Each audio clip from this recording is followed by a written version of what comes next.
अपने देश का ट्रेडिशन है कि गुरुकुलों में जाके हर बच्चे, राजा के हो या ऑर्डिनरी, सभी लोग एक साथ रह के गुरुकुल में at one level without any भेदभाव साथ में पढ़ सकते थे।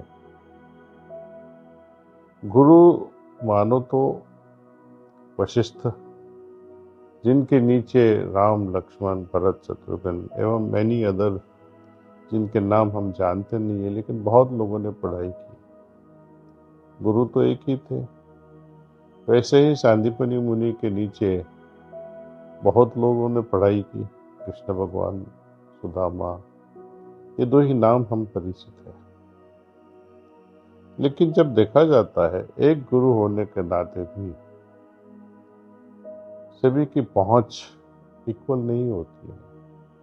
श्री रामचंद्र जी अब अयोध्या ने जो वशिष्ठ मुनि से सीखा वो कुछ और था, सेम टीचिंग, लेकिन लक्ष्मण पे उनकी असर कुछ और पड़ी, शत्रुघ्न पे और पड़ी, भरत पे और पड़ी। हमारे शिक्षक गण भी सभी को एक ही सिखाते हैं, लेकिन बच्चों पे क्या असर पड़ता है, that depends on each individual student. उनकी एब्जॉर्बिंग कैपेसिटी कितनी है, और एब्जॉर्बिंग कैपेसिटी को सुधारने के लिए हमें क्या करना चाहिए एज स्टूडेंट्स। प्रोफेसर लोग अपनी ड्यूटी तो फरमाते हैं, आजमाते भी हैं, लेकिन वी एज स्टूडेंट्स हम उनको कैसे सीख रहे हैं, पूरा एब्जॉर्ब कैसे करें, उसके लिए हमें फोकस्ड माइंड चाहिए। यदि हमारे पास फोकस्ड माइंड नहीं होगा तो एब्जॉर्ब कैसे करेंगे। Understanding is the next step. हमने कुछ सीखा,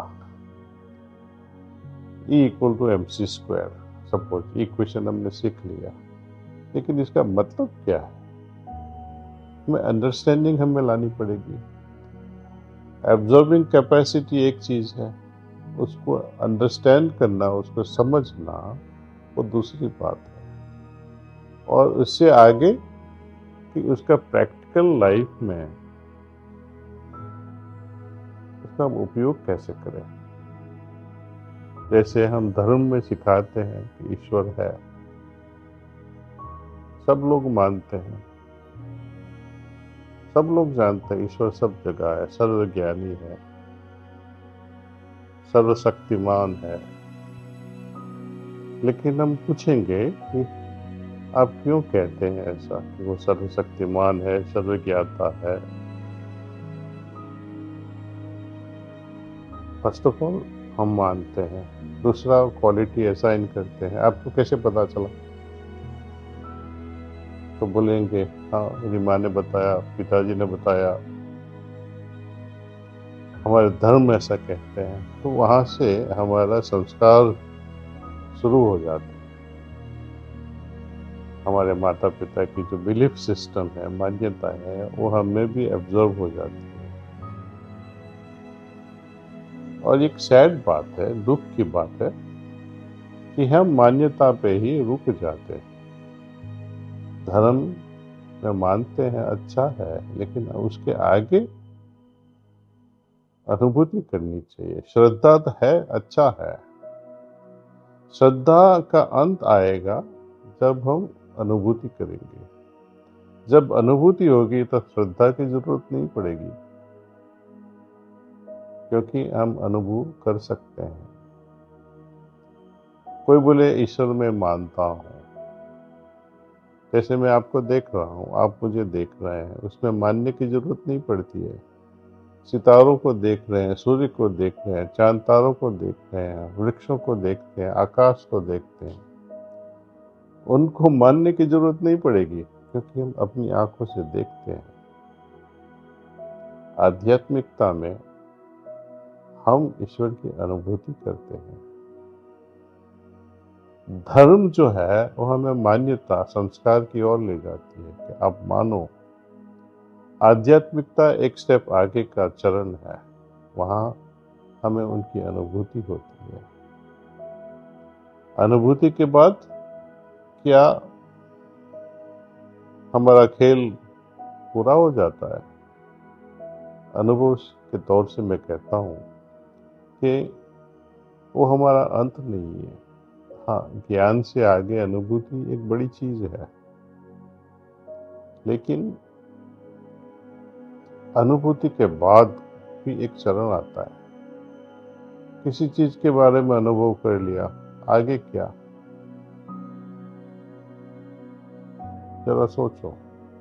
जैसे हम किसी के रईस के घर जाते हैं, बहुत श्रीमंत है, उनके घर 3-4 महीना रहते हैं, वो हमें अच्छी तरह से अपना आतिथ्य भाव निभाते हैं, और हम सोचेंगे यार बहुत अच्छे आदमी है, उदार है, उनका हृदय बहुत साफ है, अच्छी देखभाल रखते हैं। लेकिन अंदर अंदर एक ख्याल आता है ना अपने हृदय में कि काश मैं भी ऐसा बन जाऊं, इतना श्रीमंत हो जाऊं। तो एक आतिथ्य भाव की अनुभूति एक चीज है, और वो हम ऐसे बन जाए श्रीमंत, वो अलग चीज है। ईश्वरीय अनुभूति होती है, ईश्वर का अनुभव होता है। लेकिन ये दूसरी बात बन जाती है जब उनके जैसे हम बनने लगते हैं। तो अनुभूति के आगे है उनके जैसे बनने का। और जब हम परिपूर्णता की ओर आगे बढ़ते हैं तो एक क्षेत्र ऐसा आ जाता है कि जहाँ हमें सच्चिदानंद की हालत पैदा हो जाती है, लेकिन एक भारीपन सा हो जाता है, आनंद भी एक भारी हो जाता है। जैसे मधुमक्खी थोड़े थोड़े मध के बूंद लेके आती है, लेकिन उसको मध में ही डाल दो तो शहद में मधुमक्खी रहेगी तो मर जाएगी। तो आनंद को भी हमें छोड़ना पड़ता है। सत्य चित आनंद की जो हालत है उसको भी, उसके आगे भी जाना है हमें, और वो गुरु की मदद से ही हो सकता है। हमें चाहिए ऐसे गुरु को जिन्होंने खुद अनुभव किया हो, जिन्होंने रास्ता देखा हो, वो हमें उस रास्ते पे अपनी अंगुली पकड़ के, हाथ पकड़ के हमें आगे ले जा सके। जब तक हृदय साफ नहीं होगा तब तक हमें अनुभूति नहीं हो सकती। जैसे आईना है, मिरर, उस पे बहुत डस्ट रहेगी, आपका चेहरा उनमें नहीं दिखाई देगा, साफ नहीं दिखाई देगा, उसको साफ करना पड़ेगा। ईश्वर की अनुभूति भी हमारे हृदय में करनी है, तो एक ही पद्धति है, ध्यान। हार्टफुलनेस ध्यान आप जब करोगे, देखो अपने अंदर कैसे कैसे बदलाव भी आते हैं। मैं तो चाहता हूँ कि हर स्टूडेंट्स को ये अनुभूति करनी चाहिए। आप जरूर अनुभूति कीजिए और आध्यात्मिकता में आगे बढ़िए। भौतिक जीवन और आध्यात्मिक जीवन में समन्वय होना चाहिए। जैसे एक पक्षी की 2 पांखें होती है ना, एक पांख से तो उड़ नहीं सकते हैं। हमारे जीवन में भी आध्यात्मिकता और भौतिकता का समन्वय होना है। हमें भौतिकता में भी इतना डूब नहीं जाना है कि हमारी आध्यात्मिक जीवन पूरी हो जाए, खत्म हो जाए, और आध्यात्मिकता में भी इतना गहराई में नहीं चले जाना है कि हमारी जो भौतिक फर्ज है, जिम्मेदारी है, वो पूरी हो जाए। इसका समन्वय रखना है।